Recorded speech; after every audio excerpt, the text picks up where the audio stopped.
રાજ્યમાં ચોમાસાની વિધિવત શરૂઆત થઈ ચૂકી છે, ત્યારે બનાસકાંઠા, પોરબંદર અને જૂનાગઢમાં વરસાદે તારાજી સર્જી છે। આ ત્રણ જિલ્લામાં જળબંબાકારની સ્થિતિ સર્જાઈ છે।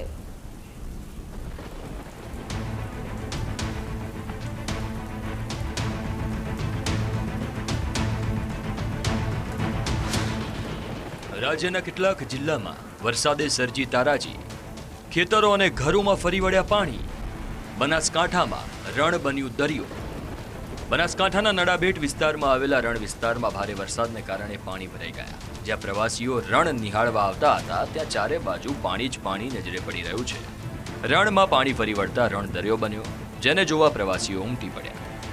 આ તરફ બનાસકાંઠાના લાખણી પંથકમાં ભારે વરસાદથી ખૂબ જ નુકસાન થયું છે। એક જ દિવસમાં 11 ઇંચ વરસાદ ખાબકતા અહીં ખેડૂતો પાયમાલ થઈ ગયા। અનરાધાર વરસાદથી ખેડૂતોના મહામૂલા ઊભા પાક પર પાણી ફરી વળ્યું।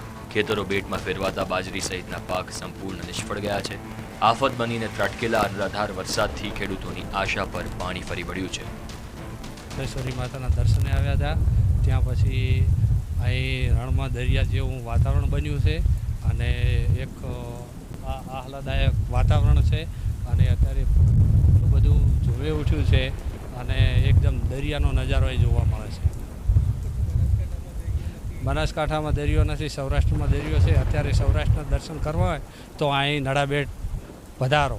અમે થોડા દિવસો પહેલાં અહીંયા પણ આવ્યા હતા, ત્યારે અહીંયા વરસાદ નહોતો અને આ બધું રણ હતું અને હવે આજે 2 દિવસ પહેલાં કાલે વરસાદ થયો છે, એટલે અહીંયા બધું પાણી ભરાણું છે। અમે દેખવા આવ્યા છે, બહુ સારો નજારો છે અને કુદરતી રીતે ખીલેલું છે। અત્યારે બહુ મજા આવી રહી છે અમને દેખવાની। તો આ તરફ જૂનાગઢના ઘેડ પંથકમાં પણ મેઘ કહેરને પગલે જગતના તાતને પારાવાર નુકસાની વેઠવાનો વારો આવ્યો છે। બાવણાસા ગામમાં ઓજત નદીનો પાળો તૂટતા ખેતરોમાં પાણી સાથે પથ્થર ધસી આવ્યા, જેના કારણે પાકને વ્યાપક પ્રમાણમાં નુકસાન પહોંચ્યું છે। તાજેતરમાં 1.36 કરોડના ખર્ચે ઓજત નદીના પાળાનું નિર્માણ કરાયું હતું।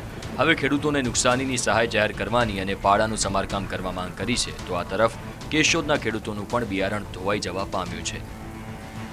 અહીંયા વર્ષોથી પાળા તૂટવાની સમસ્યા ચાલુ છે।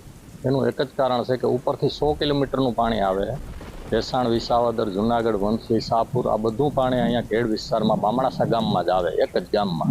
આગળ જે માંડોદરા ગામ છે ત્યાં પણ ધાર વિસ્તાર આવી જાય, આગળ પાડોદર ગામ આવ્યું ત્યાં પણ ધાર વિસ્તાર આવે। વચ્ચેનો 4 કિલોમીટરનો પટ્ટો છે, એમાંથી જ નીકળે। આ ઓજતના પાડા ઓવરફ્લો થવાને કારણે કાયમ ને કાયમ આ સમસ્યા વધતી જાય છે અને કાયમ માટે તૂટે છે। લગભગ મને સાંભળે તે મારી ઉંમરમાં એકેય વર્ષ એવું નહીં હોય કે બામણાહાના ગામમાં પાડો નહીં તૂટ્યો હોય।